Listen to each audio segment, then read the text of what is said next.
ವೀಕ್ಷಕರೇ, ಅರಣ್ಯ ಸಿಬ್ಬಂದಿ ಗುಂಡೇಟಿಗೆ 3 ಬಲಿಯಾದ ಪ್ರಕರಣಕ್ಕೆ ಸಂಬಂಧಪಟ್ಟಂತೆ ಹನೂರಿನಲ್ಲಿ ಪ್ರತಿಭಟನೆಯ ಕಿಚ್ಚು ತಾರಕಕ್ಕೇರಿತ್ತು. ಸಾಕಷ್ಟು ಸಂಚಲನಕ್ಕೂ ಕೂಡ ಈ ಇಡೀ ಪ್ರಕರಣ ಕಾರಣವಾಗಿತ್ತು. ಈ ಎನ್ಕೌಂಟರ್ ನಡೆದ ಸ್ಥಳದಲ್ಲಿ ರಿಪಬ್ಲಿಕ್ ಕನ್ನಡ ಗ್ರೌಂಡ್ ರಿಪೋರ್ಟ್ ಕೊಟ್ಟಿದೆ. ಯಾವ ರೀತಿಯಲ್ಲಿತ್ತು ಆ ಅರಣ್ಯ ಎನ್ಕೌಂಟರ್ ನಡೆದ ಜಾಗ, ಯಾವ ರೀತಿಯಲ್ಲಿ ಇತ್ತು ಆ ಜಾಗದಿಂದ ರಿಪಬ್ಲಿಕ್ ಕನ್ನಡ ಗ್ರೌಂಡ್ ರಿಪೋರ್ಟ್ ಮಾಡಿದೆ. ಗುಂಡೇಟಿಗೆ 3 ಬಲಿಯಾಗಿರ್ತಕ್ಕಂಥದ್ದು, ಅರಣ್ಯ ಅಧಿಕಾರಿಗಳ ಗುಂಡೇಟಿಗೆ 3 ಬಲಿಯಾಗಿರ್ತಕ್ಕಂಥದ್ದು. ಇವರು ಬೇಟೆಯಾಡೋದಕ್ಕೆ ಬಂದಿದ್ರು, ಹಾಗಾಗಿ ಇವ್ರ ಮೇಲೆ ನಾವು ದಾಳಿ ಮಾಡೋ ಸಂದರ್ಭದಲ್ಲಿ ಇವರು ನಮ್ಮ ಮೇಲೆ ಗುಂಡಿನ ದಾಳಿ ಮಾಡಿದ್ರು. ಪ್ರತಿದಾಳಿ ಮಾಡುವಾಗ ಇವರು ಗುಂಡು ತಗಲಿ ಮೃತಪಟ್ಟಿದ್ದಾರೆ ಅಂತ ಅರಣ್ಯ ಇಲಾಖೆ ಕೊಟ್ಟಿರ್ತಕ್ಕಂಥ ಸ್ಪಷ್ಟೀಕರಣ. ಆದ್ರೆ ಅಲ್ಲಿನ ಸ್ಥಳೀಯರು ಅದನ್ನ ಒಪ್ಪುತ್ತಾ ಇಲ್ಲ. ಹಾಗಾದ್ರೆ ಈ ಜಾಗ ಯಾವ ರೀತಿಯಲ್ಲಿ ಇದೆ? ರಿಪಬ್ಲಿಕ್ ಕನ್ನಡದಲ್ಲಿ ಬಿಗ್ ಎಕ್ಸ್ಕ್ಲೂಸಿವ್. ಬೇಟೆಗಾರರ ಮೇಲೆ ನಡೆದಿದ್ದಂತಹ ಎನ್ಕೌಂಟರ್ ಹೇಗೆ ಆಗಿದ್ದಿರಬಹುದು? ಅರಣ್ಯ ಸಿಬ್ಬಂದಿಯಿಂದ ಯಾವ ರೀತಿಯಲ್ಲಿ ಆ ಎನ್ಕೌಂಟರ್ ನಡೀತು? ಗುಂಡೇಟಿಗೆ ಬಲಿಯಾಗಿದ್ದಂತಹ 3 ಬೇಟೆಗಾಗಿಯೇ ಹೋಗಿದ್ರ? ಎನ್ಕೌಂಟರ್ ನಡೆದ ಜಾಗ ಯಾವ ರೀತಿಯಲ್ಲಿ ಇದೆ?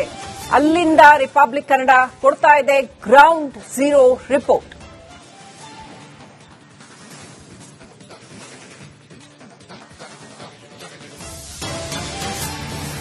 ಕೊನೆಗೂ ಹನೂರು ಪ್ರತಿಭಟನೆಯ ಕಿಚ್ಚು ಶಾಂತವಾಗಿದೆ. ಎನ್ಕೌಂಟರ್ ವಿರುದ್ಧದ ಉಗ್ರ ಹೋರಾಟ ನಿನ್ನೆಯಿಂದಾನೂ ನಡೀತಾ ಇತ್ತು. ಈಗ ಅಂತ್ಯವಾಗಿದೆ. 15 ಲಕ್ಷ ರೂಪಾಯಿ ಪರಿಹಾರ ಕುಟುಂಬಸ್ಥರಿಗೆ ಆ ಒಂದು ಭರವಸೆಯನ್ನ ಸರ್ಕಾರ ಕೊಟ್ಟಿದೆ. ಉದ್ಯೋಗದ ಭರವಸೆಯನ್ನು ಕೂಡ ಮೃತರ ಕುಟುಂಬಸ್ಥರನ್ನ ಮನವೊಲಿಸುವಾಗ ಶಾಸಕ ಮಂಜುನಾಥ್ ಕೊಟ್ಟಿದ್ದಾರೆ.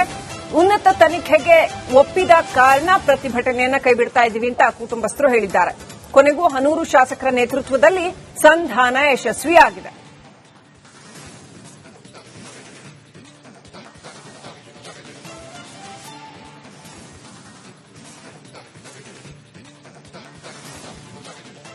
ನಮ್ಮ ಪ್ರತಿನಿಧಿ ಆನಂದ್ ಹನೂರಿನಲ್ಲಿ ಅವರು ನಿನ್ನೆಯಿಂದ ಗ್ರೌಂಡ್ ರಿಪೋರ್ಟ್ ಕೊಡ್ತಾ ಇದ್ದಾರೆ.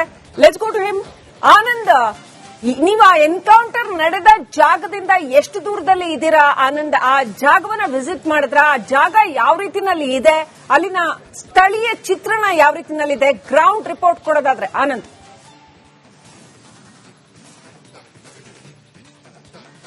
ಶ್ರೀಲಕ್ಷ್ಮಿ, ಆ ಎನ್ಕೌಂಟರ್ ನಡೆದ ಸ್ಥಳದಿಂದ ಸುಮಾರು ನಾನು 15 ಕಿಲೋಮೀಟರ್ ದೂರದಲ್ಲಿದ್ದೀನಿ. ಸದ್ಯ ನಾನಿರುವಂತಹ ಸ್ಥಳ ಕಳ್ಳಿದೊಡ್ಡಿ, ಅಂದ್ರೆ ಶಾಗ್ಯ ಸಮೀಪ ಇರುವಂತಹ ಕಳ್ಳಿದೊಡ್ಡಿಯ ವನ್ಯಜೀವಿ ಕಳ್ಳ ಬೇಟೆ ತಡೆ ಶಿಬಿರ ಕಚೇರಿ ಬಳಿ ಇರ್ತೀನಿ. ಯಾವಾಗ ಎನ್ಕೌಂಟರ್ ಆಯ್ತು ಅಂತ ಗೊತ್ತಾಯ್ತು, ಆಕ್ರೋಶಗೊಂಡಂತ ಗ್ರಾಮಸ್ಥರು ಹಾಗೂ ಮೃತರ ಸಂಬಂಧಿಕರು ನೇರವಾಗಿ ಶಾಗ್ಯ ಸಮೀಪದ ಕಳ್ಳಿದೊಡ್ಡಿ ಗ್ರಾಮದ ಈ ಒಂದು ಕಚೇರಿಯನ್ನ ಧ್ವಂಸಗೊಳಿಸಿರುವಂತಹ ಘಟನೆ ನಡೆದಿರುವಂತದ್ದು. ಅಂದ್ರೆ ಯಾವಾಗ ಎನ್ಕೌಂಟರ್ ಆಯ್ತು ಅಂತ ತಿಳಿಯುತ್ತದೆ, ಆ ನಂತರ ಅವರು ನೇರವಾಗಿ ಇಲ್ಲಿಗೆ ಬರ್ತಾರೆ. ಇಲ್ಲಿ ಬಂದಂತ ಸಂದರ್ಭದಲ್ಲಿ ಇಲ್ಲಿದ್ದಂತ ಪೀಠೋಪಕರಣಗಳನ್ನು ಸಂಪೂರ್ಣವಾಗಿ ಧ್ವಂಸ ಮಾಡಿರುವಂತದ್ದು, ಈ ಕಚೇರಿಯನ್ನೇ ಸಂಪೂರ್ಣವಾಗಿ ಧ್ವಂಸ ಮಾಡಿರುವಂತಹ ಘಟನೆಗಳು ಕೂಡ ನಡೆದಿರುವಂತದ್ದು ದೃಶ್ಯದಲ್ಲಿ ಗಮನಿಸಬಹುದು. ಯಾವ ರೀತಿ ಪೀಠೋಪಕರಣಗಳು ಧ್ವಂಸ ಆಗಿದೆ ಅಂತ, ಇಲ್ಲಿದ್ದಂತ ವಸ್ತುಗಳನ್ನ ಚಲ್ಲಾಪಿಲ್ಲಿ ಮಾಡಿದರೆ ಧ್ವಂಸಗೊಳಿಸಿರುವಂತಹ ಒಂದು ದೃಶ್ಯಗಳನ್ನು ಕೂಡ ಗಮನಿಸಬಹುದು. ಇಲ್ಲಿ ಒಂದಷ್ಟು ಯಂತ್ರಗಳಿದೆ, ಆ ಯಂತ್ರಗಳನ್ನು ಕೂಡ ಸಂಪೂರ್ಣವಾಗಿ ಧ್ವಂಸಗೊಳಿಸಿದ್ದಾರೆ, ಜಖಂಗೊಳಿಸಿದ್ದಾರೆ. ಇಲ್ಲಿ ಸಾಕಷ್ಟು ವಸ್ತುಗಳಿರುವಂತದ್ದು ದೃಶ್ಯದಲ್ಲಿ ಗಮನಿಸಬಹುದು. ಯಾವ ರೀತಿ ಧ್ವಂಸ ಆಗಿದೆ ಅಂತ, ಇಲ್ಲಿದ್ದಂತ ಕಿಟಕಿ ಗಾಜುಗಳನ್ನ ಯಾವ ರೀತಿ ಹೊಡೆದಾಕಿದ್ದಾರೆ ಅನ್ನೋ ದೃಶ್ಯ ಕೂಡ ಗಮನಿಸಬಹುದು. ಆಕ್ರೋಶಗೊಂಡಂತ ಗ್ರಾಮಸ್ಥರು ಜೊತೆಗೆ ಮೃತರ ಸಂಬಂಧಿಕರು ಇಲ್ಲಿಗೆ ಬಂದು ಸಿಕ್ಕ ವಸ್ತುಗಳಲ್ಲಿ ಇಲ್ಲಿ ಜೊತೆಗೆ ಕಲ್ಲುಗಳೆಲ್ಲ ಮೂಲಕ ಹೊಡೆದಾಕಿರುವಂತಹ ದೃಶ್ಯಗಳನ್ನು ಕೂಡ ಗಮನಿಸಬಹುದು. ಇಲ್ಲಿ ಕಲ್ಲು ಯಾವ ರೀತಿ ಹೊಡೆದಿದ್ದಾರೆ ಅನ್ನೋದು ಕೂಡ ದೃಶ್ಯದಲ್ಲಿ ಗಮನಿಸಬಹುದು. ಆ ರೀತಿ ಆಕ್ರೋಶಗೊಂಡಂತವರು ಇಲ್ಲಿಗೆ ಬಂದು ತಮ್ಮ ಆಕ್ರೋಶವನ್ನ ವ್ಯಕ್ತಪಡಿಸಿರುವಂತದ್ದು. ಜೊತೆಗೆ ಎನ್ಕೌಂಟರ್ ಮಾಡಿರುವಂತದ್ದು ಅಸಲಿಯಲ್ಲ, ನಕಲಿ ಅಂತ ಹೇಳ್ತಾ ಇರುವಂತದ್ದು. ಅಂದ್ರೆ ಇವರು ದನ ಅಂದ್ರೆ ಹಸುಗಳನ್ನ ಕಾಡಿನಿಂದ ಹಿಡ್ಕೊಂಡು ಬರಕ್ ಹೋಗಿದ್ರು. ಆ ಸಂದರ್ಭದಲ್ಲಿ ಬೇಟೆಗಾರರಂತ ಹೇಳಿ ತಿಳಿದು ಅವರನ್ನ ಎನ್ಕೌಂಟರ್ ಮಾಡಿದ್ದಾರೆ. ಇದು ಅಸಲಿ ಅಲ್ಲ, ನಕಲಿ, ಜೊತೆಗೆ ಅವರನ್ನ ಕೊಲೆ ಮಾಡಿದ್ದಾರೆ ಅಂತೇಳಿ ಆಕ್ರೋಶವನ್ನ ವ್ಯಕ್ತಪಡಿಸಿ ಈ ರೀತಿ ಒಂದು ಪೀಠೋಪಕರಣಗಳನ್ನ ಧ್ವಂಸ ಮಾಡಿರುವಂತಹ ಘಟನೆ ನಡೆದಿರುವಂತದ್ದು. ಇದು ನಿನ್ನೆ ಬೆಳಿಗ್ಗೆ ಆಕ್ರೋಶ ವ್ಯಕ್ತವಾಗಿರುವಂತಹ ಸಂದರ್ಭದಲ್ಲಿ ಈ ರೀತಿ ಸಂಪೂರ್ಣವಾಗಿ ಚಲಪಲ್ಲಿ ಆಗಿರುವಂತಹ ದೃಶ್ಯಗಳನ್ನು ಕೂಡ ಗಮನಿಸಬಹುದು. ಇದೇನು ಈಗ ಒಂದು ಕೊಠಡಿ ಕಾಣಿಸ್ತಾ ಇದೆ. ಇಲ್ಲಿ ಏನೋ ಅರಣ್ಯ ಕಾವಲುಗಾರರು ಜೊತೆಗೆ ಒಂದಷ್ಟು ಇಲ್ಲಿನ ಸಿಬ್ಬಂದಿಗಳು ಇಲ್ಲಿ ವಾಸ್ತವ್ಯ ಹೂಡಿದಂತ ಸಂದರ್ಭದಲ್ಲಿ ಅಡಿಗೆ ತಯಾರಿಸೋದಕ್ಕೆ ಒಂದಷ್ಟು ಪಾತ್ರೆಗಳು ಜೊತೆಗೆ ಒಂದಷ್ಟು ಐಟಮ್ಗಳೇನಿತ್ತು, ಜೊತೆಗೆ ಇಲ್ಲಿ ದಿನಸಿಗಳನ್ನು ಶೇಖರಣೆ ಮಾಡಿರ್ತಿದ್ರು. ಸಂಪೂರ್ಣವಾಗಿ ಅಕ್ಕಿ ಇಲ್ಲಿ ಚಲ್ಲಾಪಿಲ್ಲಿ ಆಗಿರುವಂತಹ ದೃಶ್ಯಗಳನ್ನು ಕೂಡ ಗಮನಿಸಬಹುದು. ಇಲ್ಲಿದ್ದಂತ ವಸ್ತುಗಳನ್ನ ಸಂಪೂರ್ಣವಾಗಿ ಇಲ್ಲಿ ಚಲಾಪಿಲಿ ಮಾಡಿದ್ದಾರೆ. ಸಂಪೂರ್ಣವಾಗಿದ್ದಂತ ಇಲ್ಲಿದ್ದಂತ ಎಲ್ಲಾ ವಸ್ತುಗಳನ್ನು ಕೂಡ ನಾಶ ಮಾಡಿರುವಂತದ್ದು ಇಲ್ಲಿ ದೃಶ್ಯದಲ್ಲಿ ಗಮನಿಸಬಹುದು. ಇಲ್ಲಿ ಪಾತ್ರೆಗಳೇನಿತ್ತು ಪಾತ್ರೆಗಳನ್ನು ಕೂಡ ಜಖಂಗೊಳಿಸಿರುವಂತದ್ದು, ಜೊತೆಗೆ ಇಲ್ಲಿದ್ದಂತ ವಸ್ತುಗಳು ಯಾವುದು ಸರಿ ಇಲ್ಲ ಆ ರೀತಿಗೆ ಸಂಪೂರ್ಣವಾಗಿ ಒಡೆದಾಕಿರುವಂತಹ ದೃಶ್ಯಗಳು ಕೂಡ ಇಲ್ಲಿ ಕಾಣಿಸ್ತಾ ಇರುವಂತದ್ದು. ಏನು ಅರಣ್ಯ ಇಲಾಖೆಯ ಅಧಿಕಾರಿಗಳು ಅಂದ್ರೆ ಬೇಟೆಗಾರರು ಅಂತ ಹೇಳಿ ತಿಳಿದು ಆ ರೀತಿಯ ಒಂದು ಎನ್ಕೌಂಟರ್ ಮಾಡಿದ್ದಾರೆ. ಇದು ಒಂದು ಕೊಲೆ ಅಂತ ಹೇಳಿ ಆರೋಪಿಸ್ತಾ ಇರುವಂತದ್ದು. ಸದ್ಯ ಪ್ರತಿಭಟನಾಕಾರರು ಪ್ರತಿಭಟನೆಯನ್ನ ವಾಪಸ್ ಪಡೆದಿದ್ದಾರೆ. ಆದ್ರೂ ಕೂಡ ಅವರ ಆಕ್ರೋಶ ಹೇಗಿತ್ತು ಅನ್ನೋದಕ್ಕೆ ಇದೆಲ್ಲ ಕೂಡ ಉದಾಹರಣೆ ಅಂತ.